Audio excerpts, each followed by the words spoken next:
जो अभी आजकल किसान का आंदोलन चल रहा है उसके बारे में कुछ आपको पता है? क्या आंदोलन चल रहा है, क्यों चल रहा है? वो आंदोलन इसलिए चल रहा है क्योंकि भारतीय जनता पार्टी के जो सरकार है उन्होंने 3 काले कानून बनाए। 3 ऐसे कानून बनाए हैं जिससे किसान बर्बादी की ओर जा रहा है। अब आप लोगों ने अपना धान बेचा होगा, बेचा है इस बार, अभी ये ट्रॉलियों में खड़ा है अभी लाइन में। 2 ही बात हो सकती है, लाइन में खड़ा है। 1100 में बेच दिया।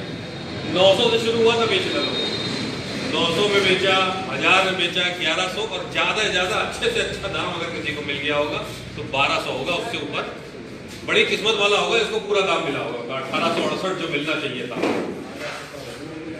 1200 मिल गया आपको? कुछ लोगों को मिला है, कुछ लोग कह रहे, चर्चा कर रहे थे हमको 1200 मिला है।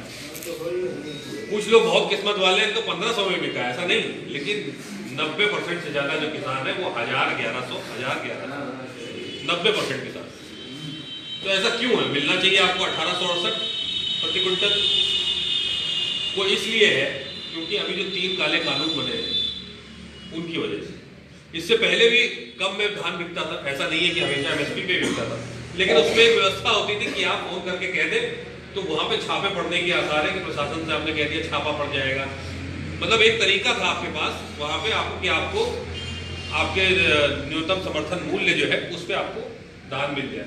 एक चांस था, मौका था, लेकिन अब वो मौके भी खत्म कर दिए। क्योंकि पहला कानून आया आपका, उसने ये बताया कि आप धान मंडी में बेचते हैं, मंडी के बाहर भी बेच सकते हैं, मंडी के बाहर भी बेच सकते हैं। अच्छी बात है, मंडी के बाहर ही बेच सकते हैं, बहुत अच्छी बात। सरकारी के खरीद केंद्र के बाहर भी बेच सकते हैं, ये भी अच्छी बात। लेकिन उसमें एक लाइन वो जोड़ना भूल गए कि एमएसपी यानी न्यूनतम समर्थन मूल्य पे ही बेचना होगा, जो भी आके खरीदे। तो जब ये लाइन नहीं है तो इसका मतलब किसी भी रेट पे आप खरीदिए। तो व्यापारियों ने, बड़े बड़े जो व्यापारी हैं या गांव के जो व्यापारी हैं, उन्होंने एक सहमति बनाई कि 900, 1000, 1100 से ज्यादा हम किसान को देंगे, और जाके सरकारी केंद्रों पर सेटिंग कर ली। 300, 350 तुम ले लो, 1500 में हमारा धान खरीद लो, हम 1000 में खरीद के और आपको 1500 में बेच देंगे। 350 तुम्हारा फायदा, 500 हमारा फायदा। इसके खिलाफ आप कुछ कर नहीं सकते क्योंकि सरकार का जो नया कानून आया उसके हिसाब से गैर कानूनी नहीं। एमएसपी में बेचना ना बेचना, खरीदना ना खरीदना, ये व्यापारी की मर्जी। तो ये तो हो गया पहला कानून। दूसरा है भंडारण वाला।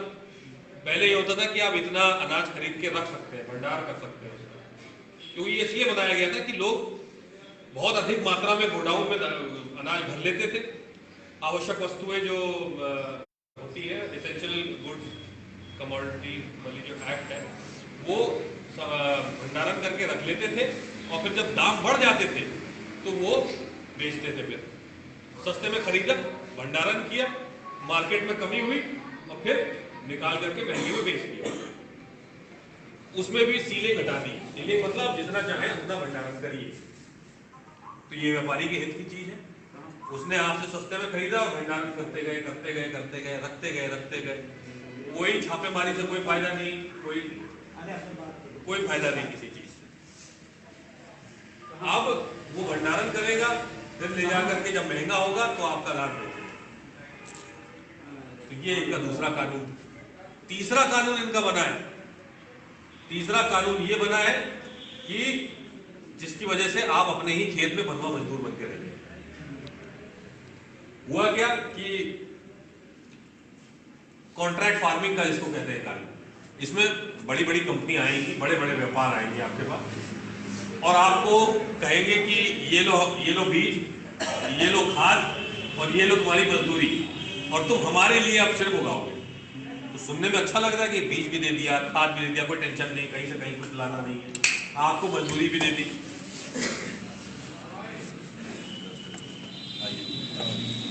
आपको मजदूरी भी दे दी, उसके बाद आपसे ही आपका पूरा माल खरीद। ये है कॉन्ट्रैक्ट कि आपके खेत को उन्होंने कॉन्ट्रैक्ट पे समझौता करके, आपसे सरकारी समझौता करके, कानूनी समझौता करके, और आपके खेत को ले लिया और आप उस पर बस मजदूरी कर रहे हैं और आपने उनके लिए उगा के उनको अनाज दे दिया, ठीक है। तो ये सुनने में अच्छा लग रहा है अभी भी कि आपका जो है आपको बीज भी मिल रहा है, खाद भी मिल रहा है, मार्केट भी मिल रहा है, टेंशन भी नहीं जाके ट्रॉली खड़ी करके बेचते हैं।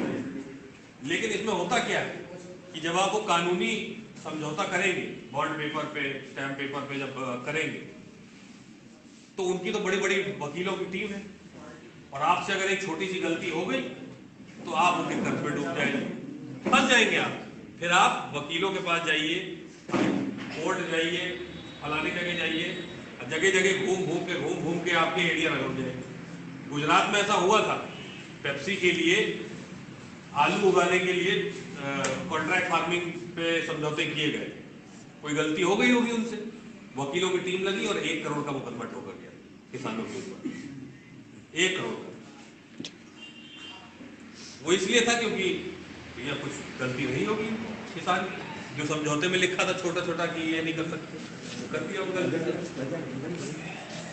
और वही किसान जो है इतने कर्जे में चले गए कि उनका खेत ही उनको बेचना पड़ा और अपने ही खेत में वो बंधुआ मजदूर बन के रह गए।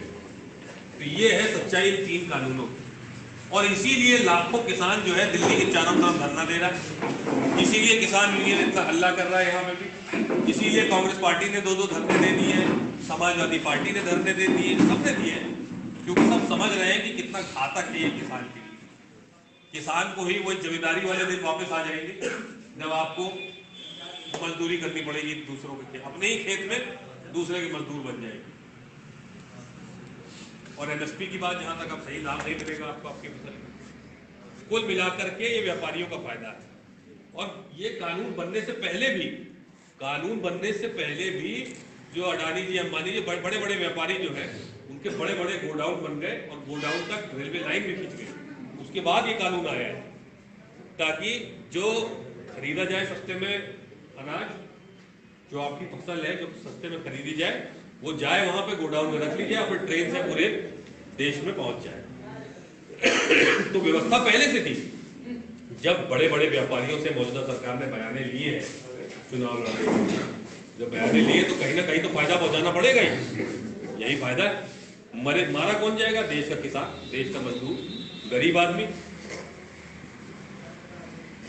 तो ये जो षड्यंत्र है इसके खिलाफ उनको आवाज उठानी पड़ेगी। इसीलिए तो किसान 6-6 महीने का राशन लेके वहां बैठा हुआ, 6 महीने का राशन लेके बैठे वो लोग, भंडारे चल रहे हैं वहां पे रोडों पे। अच्छा, पंजाब हरियाणा किसान थोड़ा संभ्रांत है, वहां पे आबादी कम है, जमीन ज्यादा है, तो बड़े बड़े खेत होते हैं, तो वो ये कर सकता है कि भैया चलो वहां पे पैसा है तो चलो राशन लेके पहुंच गया वहां पे। अच्छा, दूसरी बात, वहां पे एक बहुत अच्छा सिस्टम किया उन्होंने, पूरे गांव में 11-12 लोगों की टीमें बनाई हैं, कहा कि तुम लोग सबके खेत की रखवाली करोगे, जब पानी पड़ना होगा तो सबके खेत में डालोगे, हम लोग जा रहे हैं, बाकी लोग धरना देते। तो ये कमेटी भी बना करके वहां पे अच्छा वो किया है, जो छोटी जमीन वाले, कम जमीन वाले किसान। तो ये सिस्टम हम लोग को भी कुछ करना होगा। मैं ये नहीं कह रहा हूं कि दिल्ली जाके धरना दीजिए, मैं ये कह रहा हूं जहां पे जिस स्तर पे आपको मौका मिले इस कानून का विरोध जरूर करिए। चाहे आप चौराहे पे बैठे हो तो लोगों को समझाइए कि भैया ये कानून ऐसा ऐसा है, ये इतना घातक है हमारे लिए और इससे हमको इतना नुकसान होने वाला है। तो समझिए, जागिए और खुद विरोध करिए, आप लोग भी करिए।